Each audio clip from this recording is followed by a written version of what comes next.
We should use big words today, so. But does it sell cars? A conversation exploring social advertising for automotive retailers. So welcome to But Does It Sell Cars with John McAdams, a.k.a. Johnny Mac, your 25-year car guy, really helping dealers sell and service more cars profitably. And today, we have an incredible guest. Jennifer Suzuki, the president and founder of eDealer Solutions, is with us today to really talk a little bit about social to showroom. Jennifer has been in the business, plus 23, 24 years. She's an instructor at NEDA Academy. She is a facilitator at 20 Groups and a graduate of Northwood Academy. So welcome to the podcast, Jennifer. Why, thank you. Thank you for having me. We're really excited to have you here. You're in and out of, hundreds, if not thousands of dealers. Yes. And really, as an automotive sales training company, the premier one in the industry, I think dealers look to you for your guidance and your support and your mentorship to really help them, grow their business from not only the front end of the house, but the back end of the house. And I'd love for you to, take some time and maybe tell the listening audience a little bit about yourself and, what really drives you and makes you get up in the morning. And, what are you really passionate about when it comes to car dealers? My biggest passions are people. I chose this industry because I love seeing other people succeed. I love being a part of the growth plan. I believe in people and I believe in evolution and people's careers. They're always changing, but you got to find something that you're really good at that brings happiness to a person and all of the people that surround that person. Change is something that I talk about on a daily. It's evolution, in my opinion, and you've got to educate oneself so that way you can have better outcomes. This is how people thrive, and I'm very, very passionate about seeing other people prosper. I can tell you, I think education sometimes is missed inside the automotive industry. Yet it's probably the one main reasons why many of the successful folks are successful is because they continue to, quote unquote, sharpen the knife. Yes. And make sure that their team, whether it's sales or service or F&I or parts, are really expertly trained to engage and experience their consumers. And I think it's one area that dealers could certainly use more of. I know when I was a dealer, I professed education and made sure that my teams were ready, to really give the consumer the experience that they're expecting. And so today's episode is called From Social to Showroom.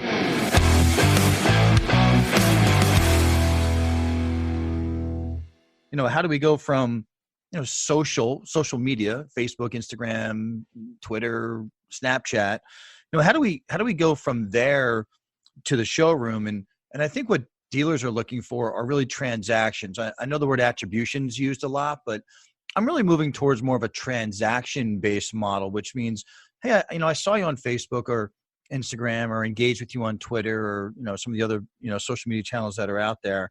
But then what do we do with that?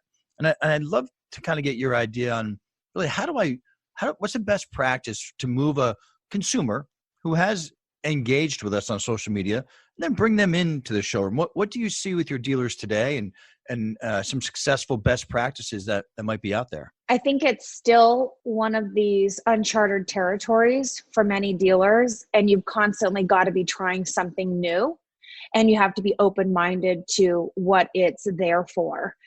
Oftentimes people I think social media is supposed to generate this lead and it's supposed to sell a car, and it's not always going to be that way.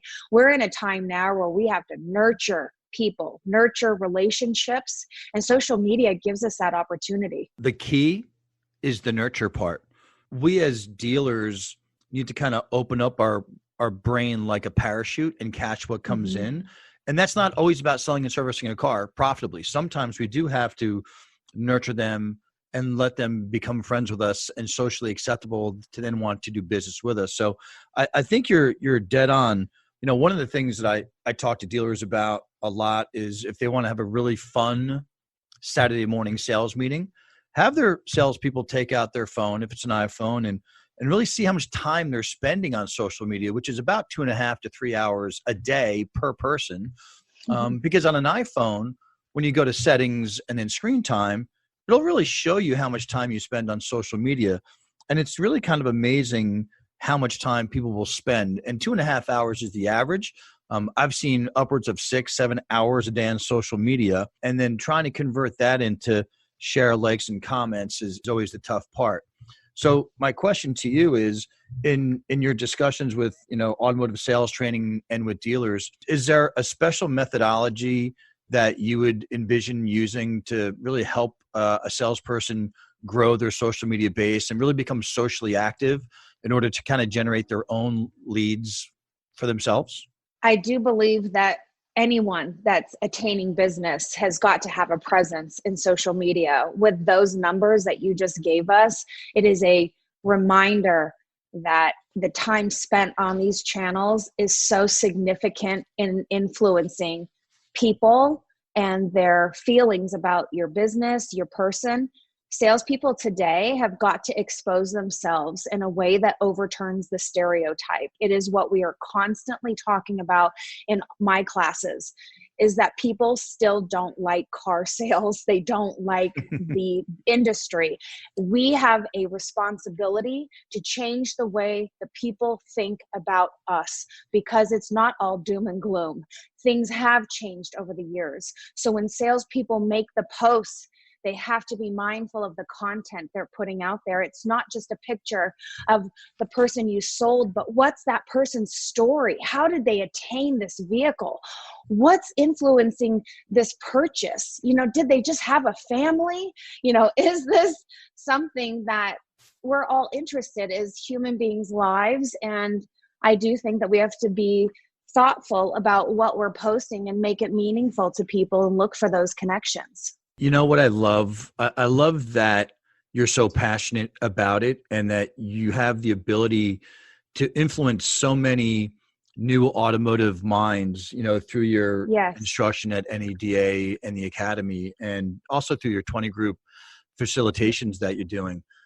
Is there anything that you could share with us, from the younger minds that are entering the industry? Is there anything in particular that kind of comes to your mind as to, what they're looking for as it pertains to, changing the industry or being a disruptor? And is social media, something that's discussed inside those trainings? Well, one thing that I've seen as a major game changer is the leadership roles are younger and younger. Most of our clients now are the youngest I've ever seen that are leading these companies, and they're attracting a younger generation, not to mention that seems to be a very big purchasing group of people. So if we're not developing content and being mindful of what younger generations are looking for, not only in an employer, but in content, we'll miss the mark.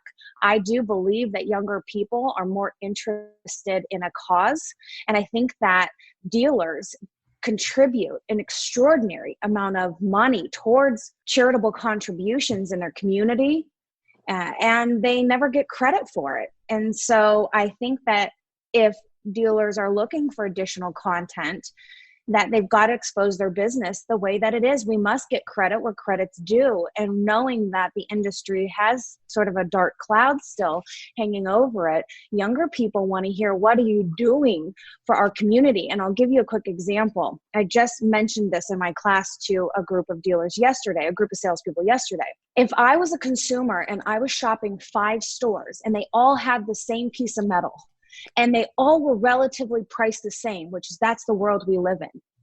Why am I going to pull the trigger on talking to you, the salesperson? Why am I going to make the choice to do business with you on a sales call or an email, something that the lead was generated digitally? I can't, I'm not face to face with you. We have to create the space in our conversations and even in the content that we produce through social channels to state what we're actually doing for people. And this makes a difference. Personally, I want to purchase from a company. If everything's the same price and product, I want to purchase from a company that gives back a percentage of their profits into the community, which most dealers do. Yet it's not something we talk about. Yeah, that's a huge topic, and one that's near and dear to my heart, because I've sat on that side of the desk where, you've only got so much money in the bucket to contribute every year. And, sometime around, September, October, when, the Little League shows up, or the Girl Scouts or the Boy Scouts or the ASPCA shows up, I might not have any money left in my charitable giving bucket.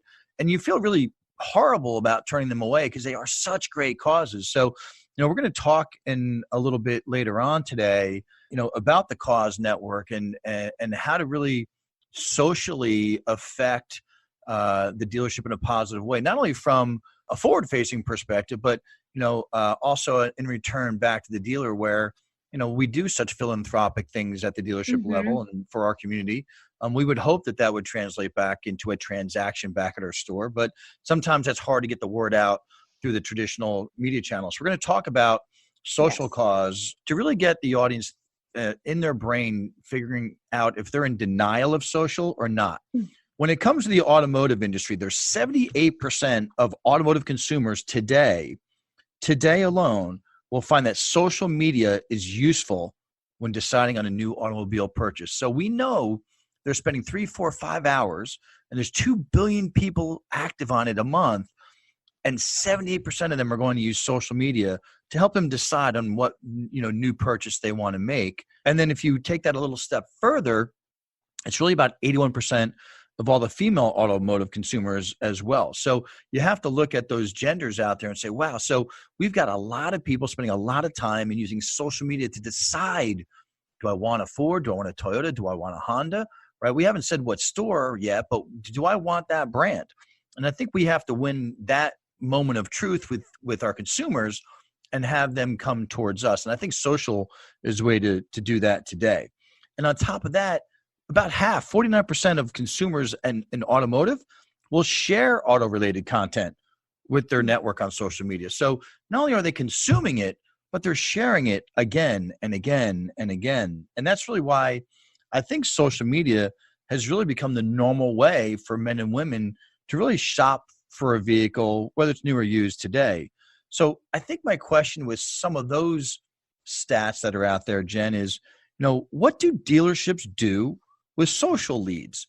It's probably the number one question that I receive from dealers that say, John, do I do the same thing that I do with my third-party leads and my website leads? Do I do something different? Do I let my salespeople handle them directly instead of my BDC? So I'd love to hear kind of your take and what you hear from dealers. Like, how do I really handle and manage my social leads from on-screen to in showroom? Well, all the lead sources are different, and that's definitely something I talk about in our classes, is that I can't have one sales approach for all the leads that we get. And you have to be mindful of the customer's journey that led them to this point and identify what type of journey this person's on and how we can influence them to feel good about our character, our company, our brand, our mission. And I would look at where these opportunities are coming from and how did we generate them? Is this a paid marketing campaign that led this person here? Or is this somebody that's liking content that we're producing? Or are they sharing our content? Are they leaving a comment? How do we respond to that? And they're not all today buyers. Again, it comes back to be mindful of expectations. People are car shopping months in advance, and we should talk about the things that help people make choices, such as you mentioned, the brand. What's so great about it? If somebody was to do a like or a comment on a post that we made about something tech safety, let's say, that was newly released this year, that's something that I can reply back on and endorse. We can get behind our products, we can say positive things, and it's not necessarily a lead right now, but we have to engage it. And then there's the channels that we paid for that produced an opportunity for us. And I do think that with certain sources, the customer's mindset and journey is so different. I'll give you just a quick example. I generate an opportunity on a Facebook ad that was, the brand that was, it was a brand promotion. They are maybe already bought into the brand, so I can ask a question in my process that relates to this. Tell me about your research. what types of brands have you been researching? And this helps me to identify if they're looking at multiple places, that multiple brands, that I can hone into what I love about the brand. So it's authentic conversation, but I have to change and modify the sales process accordingly to where these sources came from. And just a little bit off topic, most people that are shopping on third-party lead sources, they are all over the place with make and models. So we have to ask those kind of questions early in the presentation. What models have you ruled out so far? What brands have you owned before? And then we need to find out if they know about us. What's your experience been with our company? Are you familiar with our company? And I can't just say things like we're family owned and operated that everybody else says, but what's the benefit? What does that mean to me, the consumer? Yeah. One of the things that we take pride in is our guest experiences and making sure they're easy and efficient and transparent. We give back to our community every month, and we make sure that people feel good about their time that they spend here. So they all go hand in hand. You've got to be mindful of the journey that led this person here and what we can do to influence them. And it will take time in most cases. When people come to your dealership website, they're probably already sold on the brand. On the dealership, probably the brand too. But what they don't know is what type of people we are. And so modifying your sales process is based on where we're achieving, where we're gathering our sources from makes all the difference. I laughed a little bit when you said a few things there, because in my own mind, I started thinking back to my days as a GM, and even recently speaking with some dealers about the same topic, which was, listen, if I go to your website or I come to your store, there's all these value adds, and let's talk about that. Oh, we're family owned. Who cares? We have the lowest prices. You all do. We give you the most of the trade. Right. Yep, we all do that. Right? Yeah. Oh, you have a service owner? Yeah, we all do that too. Yes. So there's no value add there. There's no value if we're all doing it, right? And I would challenge anybody listening to this, go to any website and look at the about us and find the value adds and compare them to the next store, and they'll probably be the exact same thing. So there's no differentiator value in there at all. And that's really what's going to depend on whether I spend my $30, $40, $50, $60, $90,000 to buy a vehicle with a dealer or not. It's not going to be whether you're family owned and operator, if you have the lowest prices. It's really going to be, how will I be treated when I get there? How have you treated people that I think are like me in the community? And do you actually give back to the community? That's really what people are looking for today when they want to find out at that lower end sales funnel where to spend my hard-earned money. So I would urge dealers to kind of really take notice of that. It's been a paradigm shift in the industry. We, as dealers, we didn't have that much worry about if we had negative reviews out there, but or socially we were not engaging with our community. But the way shoppers are today, we have to do that. And one of the things you have a tremendous reputation for is really delivering success to dealers, with up-to-date phone skills, that will drive profitable actions that will actually convert, non-present buyers, meaning they're not at the dealership, into a showroom customer. And I wanted to kind of talk about that lead to sales rate, because that's really where the rubber hits the road. So maybe talk to me a little bit more about, how the phone process can really affect that lead to sales rate from what you're seeing by going out to these stores. Well, we're going to receive a lot of different leads throughout the day, whether they're from social or they're from third parties, they're from the manufacturer, they're from your website. And I do believe that we've got to be able to pick up the phone if we have an opportunity to do so, meaning there's a phone number. That's my first form of contact, because people buy from people. It's easy to send people text messages and try to engage them that way. And that seems like the easy way to get a quick response. However, it's your voice and it's your character and it's the value that you bring to the table through some strategy behind your conversation path that ultimately gets people to feel good about you and your company and the brand that you're representing. But if we don't get on the phone and we don't see that as the priority, it's really hard to make those personal connections. This isn't so much transactional anymore. It's relationship building. It's people buying from people that they like, that have common threads, and that they feel confident in. People have to like you. We have to trust you. They have to believe in you. They have to feel confident in your abilities to serve them. And they have to respect your time in order for me to get an on-time appointment. And all of the leads that are generated, that's our first mission, is to get an appointment to show on time. And our behavior on that phone call path has to ignite important conversations and statements about who we are and what we can do. And we all want to save time. Our online reviews build our character. We have to reference these. And in fact, everything that we're doing social media wise, to attract people, I do believe has to manifest itself on your website. We're all going down rabbit holes every day. That's why the hours are 2.5 and above, because we continue down these rabbit holes of information. If I'm looking to buy a car and something sparks my interest on Facebook, it leads me to your dealer website. I think you're spot on. About Us isn't about being family owned and operated per se, and I'm not discounting that. There's a lot of pride to be had on that statement, but what's the benefit to me? How did we stay in business this long? Look at our online reviews and see the way that we treat people, and consumers today are pushing us to be our absolute best now more than ever.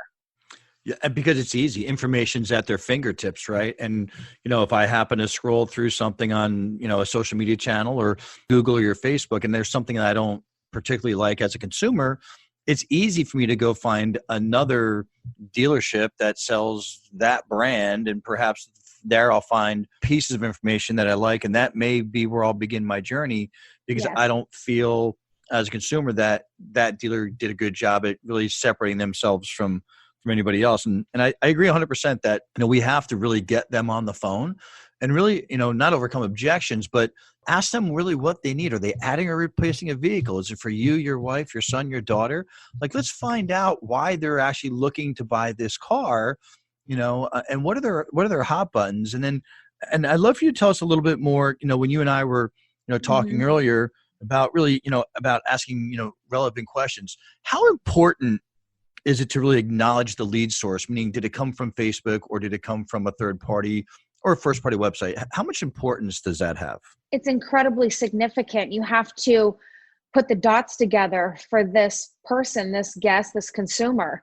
They are all on different journeys. Most of the stats are going to tell us that most people digitally are going to pull the trigger after 90 days. That requires a lot of nurturing, but I have an opportunity to push consumers up in the buy cycle with the proper questions. I have to engage people in conversation that matters. And I have to engage them to find out, as you mentioned, what type of research they've been conducting. Did they just start their research? I'm always going to assume that, because it's low pressure conversation. Most people are researching. So how does that translate? Now, tell me more about your research, Mr. Customer. What types of vehicles have you been checking out online? Have you got a chance to see anything in person yet? Or have you just been, looking online? Have you been looking at a bunch of different brands? Have you narrowed it down yet? Have you got a chance to decide on what features are really must-haves for you? Tell me everything about your search criteria so I can find all the matches for you.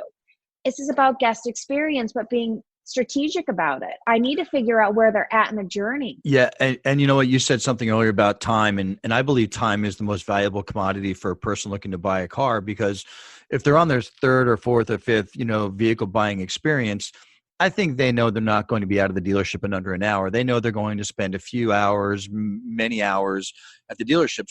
So everyone that I speak to looking to buy a car, they say, John, how do I not spend 4 or 5 or 6 hours at the store? I think we need to do a better job at managing our, consumers' time, where, if we say we'll have the car ready out front waiting for you when you get here, well, shouldn't it be there waiting when I get there? Or conversely, if I say I'm just really beginning my view into looking to buy a car, I don't think we should be saying, well, just get them down, just get them in here and we'll figure it out when you get here. You bring up some really good points, and time is something that people can't get back. It's something that's of value, and it's something that we have to do a better job at of saving people. And it's definitely one of the shortcomings that led to the dark cloud. Nobody wants to spend an entire afternoon in a dealership.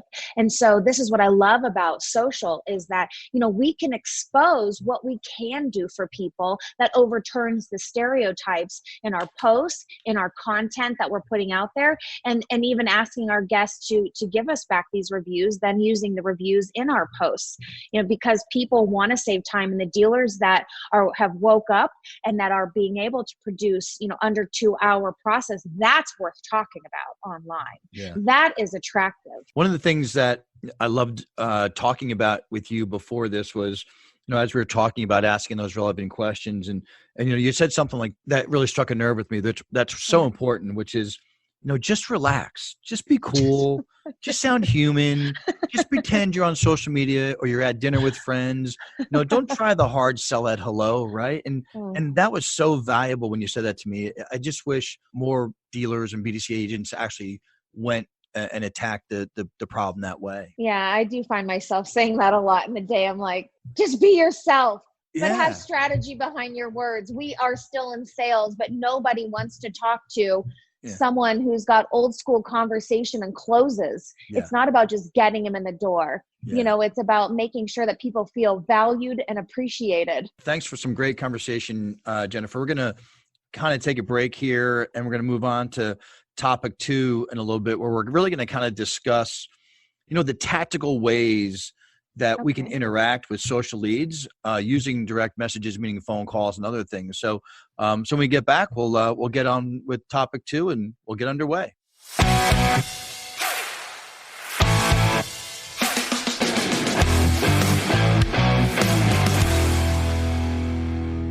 So, welcome back to episode number 4, where we're discussing from social to showroom with guest speaker Jennifer Suzuki, who is the president and founder of eDealer Solutions. Can we really nurture customers online using social media to move them from Facebook, Instagram, Twitter, and their posts that they produce? And can we get them to get into the showroom? And if the answer is yes, how do you think we should go about doing that, or some best practices that you've seen in working with dealers? I think we have to be creative. Today it's still, again, it's very infant. I think we're constantly trying to figure out social media and what's working, what's not working. But one thing that I feel is critical to maintaining a brand identity is educating the public on, what it is that we are all about, whether it's the brand or the dealership or it's the company. We've got to educate people on cars and what we're known for and what makes our brand so great. People only know what they know until we start putting out the content to help educate them. I also actually kind of think about service a lot of the times. I deal with a lot of service customers, and we're trying to bring them into the store. And it also then makes me think this is content we should be putting out there to attract people, is that a lot of people are unsure about, when they need to be servicing their vehicle, what maintains warranties. I was in a Toyota store yesterday, and they have the Toyota Care. And I called several customers, and they didn't even know that they were expiring. They didn't even know that they were getting complimentary services. These are all great reasons for us to reach out to our community, but also be mindful of the fact that we need to educate the community on what makes sense to them, what value exists related to their car purchasing. And then this gets people interested in the conversation and messaging you and posting comments. And these are all opportunities to build up the value in your brand and your company. You're 100% right. It's all about engagement, right? And originally when Facebook came out, we'll call it Facebook 1.0, which was, hey, here's what I had for dinner last night, or here's my new puppy, here's my new kitten, and I think as dealers, we didn't know what to do with that. I think we kind of dabbled in it, but we didn't see any really good ROI out of it, because it didn't translate into a lead or a phone call. It just was, pictures of a puppy or a kitten. And I think Facebook recognized that and said, you know what, we need to do something different for the automotive industry. And, they came out with Facebook 2.0, which is really allowing dealers to put their inventory on Facebook and then really driving that traffic to the website, which which was a fantastic first spot to get into if you're Facebook, because now as a dealer, I can literally get people from Facebook to my webpage. Marketplace. Right? That was cool, right? And then Facebook said, you know what? I think we could do it one step better with Facebook 3.0, which was, hey, can I get the people looking at the inventory on Facebook? And then can I have them click on the picture of the model that they wanted? And then can it pre-fill out and send the lead directly to the dealership? And the answer to that was yes. And now all of a sudden dealers started to say, oh my gosh, wow, I can actually drive first party leads from Facebook or Instagram, a social media channel, directly into my store, which is fantastic. But then it came back down to content, right? What do we serve up locally? How do we engage with the community? What will get us the most engagement? And, I'm going to ask you a question a little bit about engagement here and ROI, but a lot of times as dealers, we go out looking for likes. Somebody hit the like button, thumbs up, like, thumbs up. And we feel we're checking a box off and doing a great job. But in reality, the algorithm that Facebook is looking for is shares and comments, because that's really engagement, right? Hey, I love your brand. I love your car. Where is that statue? Where can I buy that vehicle? Where can I get my vehicle serviced? And you brought up a really important part about service. Service is a huge area, both organically and paid, that dealers can be taking advantage of. Because what about the person who came in and bought that Toyota, but it hasn't been in for 6 or 7 months? We haven't seen them, right? Why wouldn't we get the message back out through social media, or either organically or paid, and really have them come back in and take advantage of some of the services that they have from buying their vehicle from us? So my question to you is, what content do you think is most important, at the dealership level to do organic? Is it really just pictures of Chevys that everybody sells, or is it more local geo stuff that can really engage my community? I think you have to keep watching the research and keep having to look at your data and your reports, because it could change, and you're looking to find the right mix. And that's key here. There isn't a bulletproof strategy, in my opinion. You have a watchful eye on that reporting. Yep. I do think that, you have to pay attention to the numbers, the research and data. They mean something. And more importantly, you're trying out different types of content that is geo-targeting maybe your clientele. You're informing them, you're giving them value. And if there's one thing that I can suggest, is that you're always looking to produce content that's of value to people. And I say this in my trainings all the time, is give, give, give, give, give. Stop being a taker. And I think that people feel more compelled to see a brand as a favorable one when they're educating on meaningful content related to, the consumer's purchases, or even about the brand and the things that are evolving. Most people are very interested in tech and safety. This is content we can be putting out there. Most people don't know about what the free maintenance plan actually consists of, and what the terms are on that, and how frequent they can come into the service department, what that means to the safety and health of your vehicle and your family. But one thing is for certain, you're going to generate interest. And if you don't have a process on the other end, the people that are receiving these opportunities at your dealership, if you don't have a process, you cannot just wing it today. And everybody has to be educated, and it has to be an open dialogue that is ignited from management on a continuous basis, because this is where 50% of the dealers' opportunities are today. We focus so much on traditional advertising, traditional sales process, but not everybody is a traditional customer. Most people want to stay arm's length now, and that can equate to 50% or more of the dealership's opportunities. But oftentimes there isn't a sales process behind it that's going to initiate getting this opportunity into the showroom. So oftentimes when it comes to social leads that are delivered to the store, I hear a lot of, oh, those are bad leads. Those are bad leads. Those are bad leads. Well, they're not bad leads, because everybody's a car buyer. I mean, come on, literally everyone is a car buyer. If you look at them as everyone's a car buyer, then we start digging for gold. And that dig is the sales process that we help people define and follow. I don't think there are bad leads. I think that some people just take time to pull the trigger. You have to stay in there. In fact, I would call it a pipeline, a savings account, if you will. Yes, we love the people that are today, and those are the low-hanging fruit. But if you look for a raise, if a dealer's looking for a raise, their people are looking for a raise, We have to be looking at these opportunities as, hey, let's just be nice to people. Hey, let's nurture them. End with questions so you can engage them into a sales process.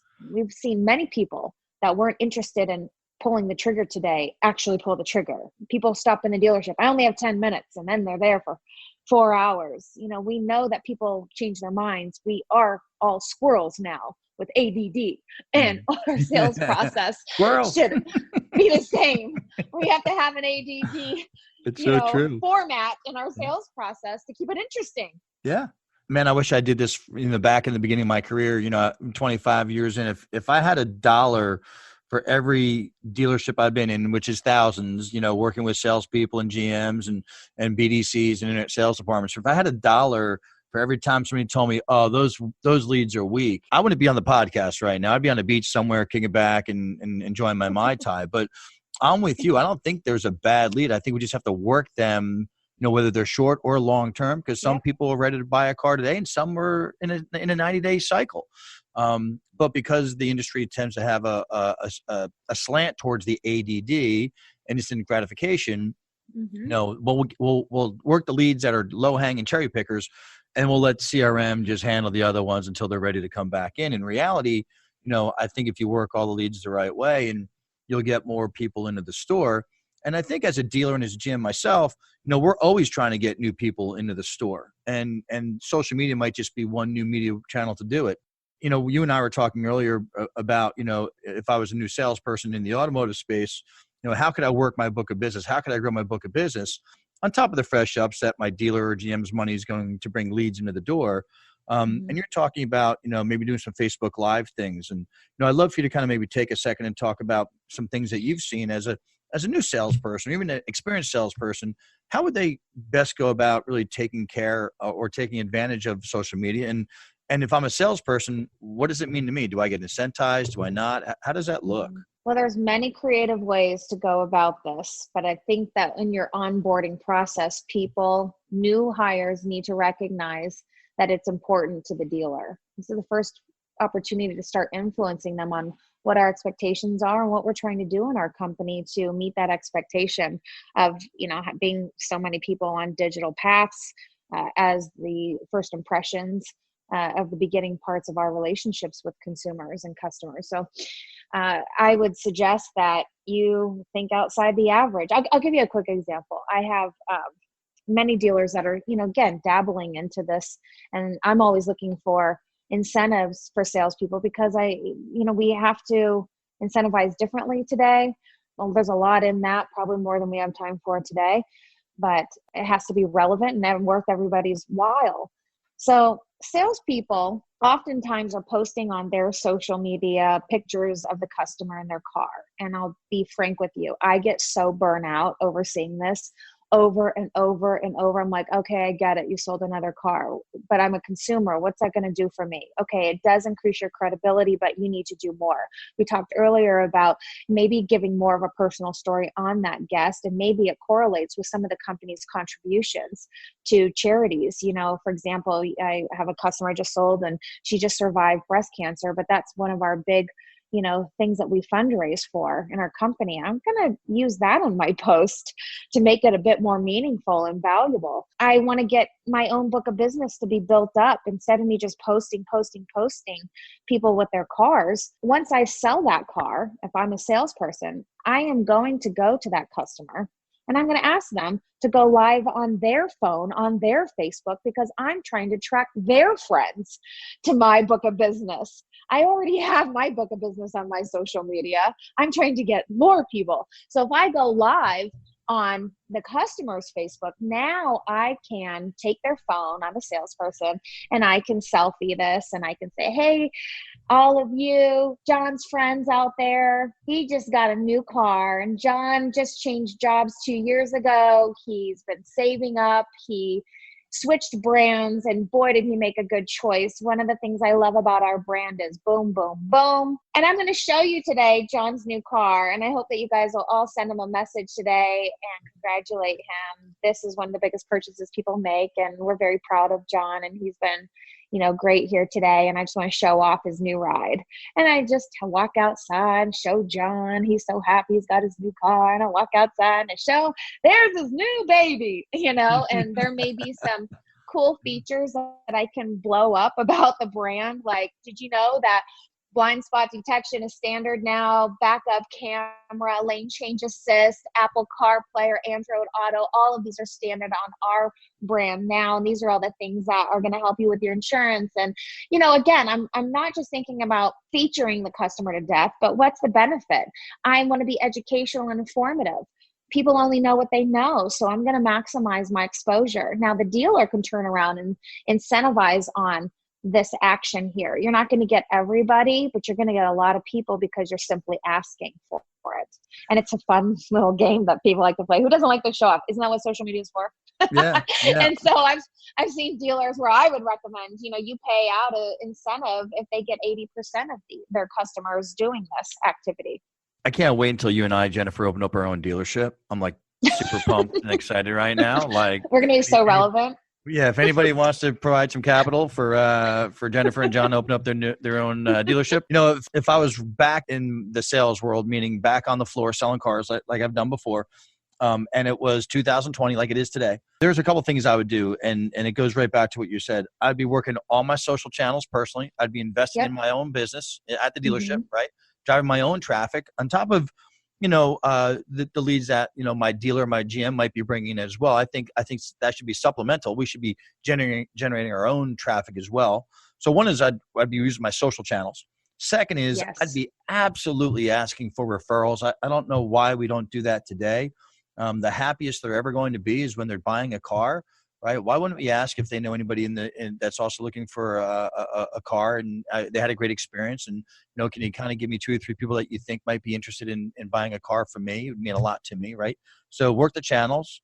And you're more inclined to get them to give the referral at doing actions like this. Instead of picking up the phone and that's your thank you phone call and it's a take. You have to be more clever and creative today on how you get referrals. And I do think the social media is the better way to do that, because in all my experience, making that thank you for purchasing your vehicle, and I'm supposed to ask for referrals on that exact same call, which I do believe is a 2-part call. All you're doing is taking when it's supposed to be a thank you. And most people aren't going to be like, yeah, I do know 3 people. But if you friend them on Facebook, you show off their car. Do you know what I mean? You make a comment on that post that, I hope you enjoyed your experience. What made your experience so great? And now the customer is going to engage and respond and say, you were so awesome. You made it so easy. It was 2 hours or less. And I could coach that while they're here, but I'm actually making that business happen, by making that comment. Thank you. 100,000%. That's exactly how we should all be doing it to grow our own little business inside of a business. Agreed. And the results are incredible. I know hundreds of car salespeople that are doing this and literally selling 40, 50 cars a month without even taking it up off the floor because they're just working their plan. And their plan is through social media and relationship building and asking for more business, but not doing it at the wrong time, doing it at the right time in the right median. And so thank you for some of that insight, because, I think the purpose of the podcast is really to get, not only salespeople's mind, thinking about how to do it differently, but, general sales managers and sales managers and GMs and dealer principals and say, how do we actually start fishing where the fish are, right? And that's really what this is about. And 10, 15 years ago, the fish was in the Google pond, and then, maybe the internet pond or the web pond. But, the pond that has the most fish now, that has the most time spent is really social media. And I can't say enough about what you said about really having the salesperson grow their own business inside of the business. And I think a dealer and a general manager would honestly love that, because how often as a GM did I hear, what are you doing today, boss? What's the ad today, boss? How much are you spending on advertising today, boss, to drive me leads to sell a car that you are financing, right? It's well, what have you done for me? Have you worked the social media channels? Have you asked all your friends? Have you asked their friends for business? Have you done all those things that we as good salespeople should be doing? As we kind of roll forward into the next topic, which we're going to do here in a second, we're going to kind of touch back on, that introduction into social cause and cause marketing, and really how to Yes. use that to help not only grow the dealer's base, but grow the individual salesperson's base as well. So thanks for that. And we'll jump on to the next topic here in just a few minutes.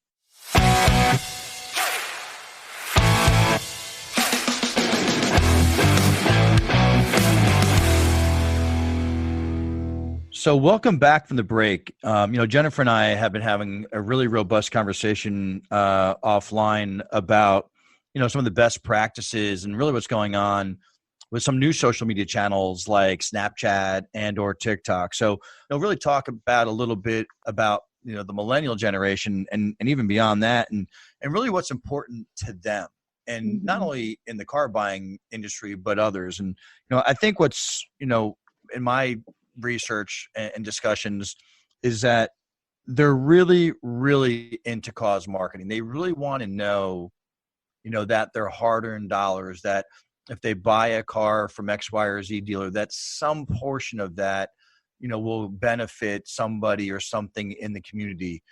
It could even be on the service side where, if I need service on my vehicle and I've got 2 or 3 dealers to choose from to provide me my service, whether it's customer pay or, warranty, that if I go to dealer A versus dealer B, that a portion of that, of my hard-earned money for choosing that dealer will go, to a charity that's really near and dear to my heart. So maybe, Jen, we could talk about, how the car buying experience is today, for that age demographic, and maybe even service. And what do you see is really important to them? Do you see that, the charitable contribution and the philanthropy, of not only the car businesses, but in general, are really what's guiding them to really spend their dollars at a particular business? I think if you didn't recognize it, today's an opportunity to acknowledge it, that younger people like to purchase from businesses that support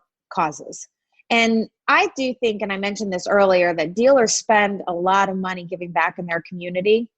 And there's actually a lot of near and dear causes to many dealers, as I've experienced and just getting to know so many of our clients over the years. And that story generally isn't told. We want to buy from human beings. People see car dealers as those guys, and we're actually the same people. We all, have the same ups and downs, and we all are affected by disease and sickness. It's part of life, and we can expose it in ways through all of these different channels to help people see, the type of people that we are. We're actually human. Not to mention that it does segue into how we are identified in our sales process. For example, on phone calls, I'm a huge advocate of, if social cause is a big factor for this business, that we bring it front and center and expose it in all of our contacts with potential customers. So for example, I queue it up and I create the space for it in the conversation. And it's just a simple question. And we don't ask this question enough and know where it needs to go once we ask the question. Have you purchased from us before? Are you familiar with our organization? Are you familiar with our company and how we interact with the community? People are going to say no. And you may think, oh, they don't care. They do care. And I don't need to have anything long-winded, but I need a simple value statement that shares some insight as to what we are all about, what's important to our company and our people and our team.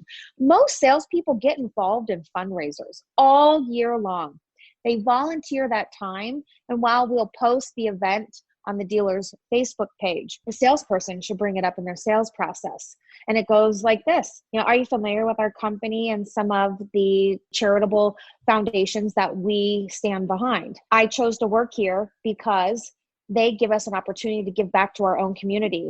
Each of our employees volunteer 10, 20 hours a year to one of these 5 foundations. In fact, we give a percentage back of all of our auto sales to these foundations. And it's something that I take a lot of pride in while I'm working here. And I just wanted you to know a little bit about our company and our people, because I didn't see you here in our database, and I want to welcome you.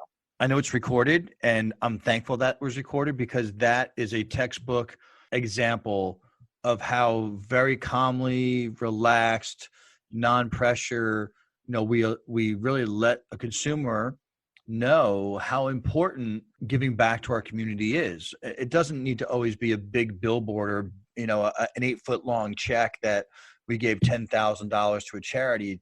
I struggled with it when I was a GM, and I think a lot of stores do, where they want the community to know about all the good that they're doing.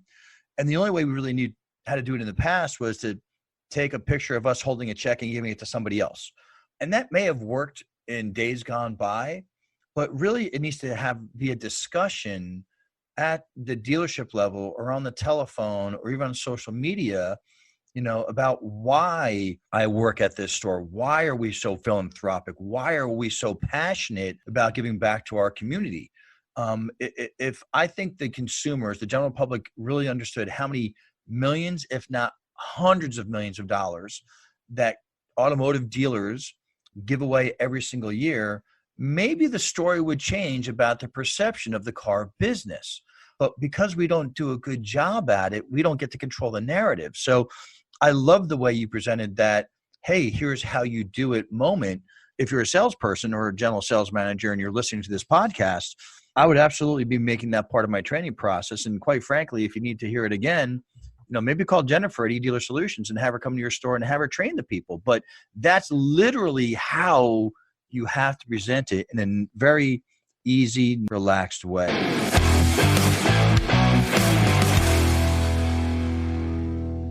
Man, we covered a bunch of topics with a lot of great golden nuggets. Episode 4, which is the one we're talking about today, was all about social to showroom. We covered a lot about, how to use social and interact in the higher ratios with customers more directly, not only using direct messages and phone messages and scripts, but, also a lot about organic social media and how dealers can use that to really grow their business, not from only a dealership level, but also a salesperson perspective, how to grow their own business inside of their business and generate more of their own first-party leads to then help their consumers buy vehicles from them. We also talked about building loyalty inside of the dealership, and as dealerships are more and more philanthropic, how do you really use social cause and social network to really get the word out into their community about all the great things that they're doing inside of the car dealership. So, and really, Jennifer, thank you very much for being here with us today. And you've been doing this for 23, 24 years. You're in hundreds, if not thousands of dealers. You see so many things. As a facilitator at NEDA Academy, you get to really kind of mold the young minds of our future automotive dealers. So I kind of want to give you some last comments and thoughts about, your time with us here today and some things that you might be doing in the future. Okay, well, thank you. Yeah, I think the things that people can take away from this is that you have to leverage your social media with your sales process. They do go hand in hand, and you want them to match. So, we're getting maximum exposure, and that salespeople are being seen as professionals, as people who are part of the community. They care about other people too. We appreciate, value people, and we're creating space in our sales process to ensure that the public sees our identity for what it truly is. And we do have a lot of great people in this business doing great things for people. But oftentimes it's not part of the sales process to show it. You are being shopped against 5 other consumers on sales calls, digital forms, and you've got to show people why they want to do business with you and your sales team. My goal is always to help people achieve better results. And I hope today there was plenty of takeaways that people can actually execute. But I'll tell you, even in my own training sessions, I'm always having people write down their goals as they hear new content. The only way we thrive is to seek more information. And today, we provided an education for people. Now it's up to you to take the bull by the horns and do something with it. And executing new ideas is really never easy. And I always suggest that you bring your whole team in to the same room and ignite the topics we covered today and see the level of passion that people will bring to light. They will provide new ideas. In fact, you may just discover new approaches that will keep your business relevant, keep it going, and really make people feel like they're part of a sales team. Get an action plan together. I always leave my classes with this. You've gathered a lot of ideas here today. If you don't put them into an action plan, once you go back to your day-to-day, you'll forget about everything you've learned today, and you won't do what you intended to do when you first started listening. You want to grow, you want to prosper. You've got to modify something. So put an action plan together with a game plan of what you're going to do with the content today and how you're going to go about doing that. And again, I would encourage you to always involve everybody on your team so that you can have an open discussion and they're part of the evolution and the changes that we require to be the best. Wow. Talk about some incredible knowledge bombs by Jennifer Suzuki, right? Man, I hope everybody out there in podcast land was really listening to that last part by Jennifer, right? There's so much that we covered today. Tons of great topics, knowledge bombs everywhere you step, left and right. So I hope the listeners out there saw great value in bringing this podcast out there today. I know if I was working in a dealership again, I'd be putting these together on my action plan. I think that's probably the most important piece of this whole component is, you've got to have an action plan and you have to execute on it. You definitely cannot shoot from the hip. And thanks for bringing that to the table today, Jennifer. For sure. And for those that want to learn more about Jennifer Suzuki, you could follow her at eDealer Solution. And I wanted to just personally thank you, Jen, for joining us today. I can't thank you enough. The level of experience that you have and, the tremendous respect that your dealers have for you, really helping them grow their business is unmatched. It's unparalleled by anybody. So I certainly do appreciate your time today and your knowledge and really being part of the podcast and helping, automotive dealers just become better and better every single day. So thank you for joining us. Thanks for listening to But Does It Sell Cars? Hey, we'd love to hear from you. So email us at podcast@socialdealer.com. And if you want to check out all of our episodes, go to socialdealer.com/podcast. And as always, be a social dealer.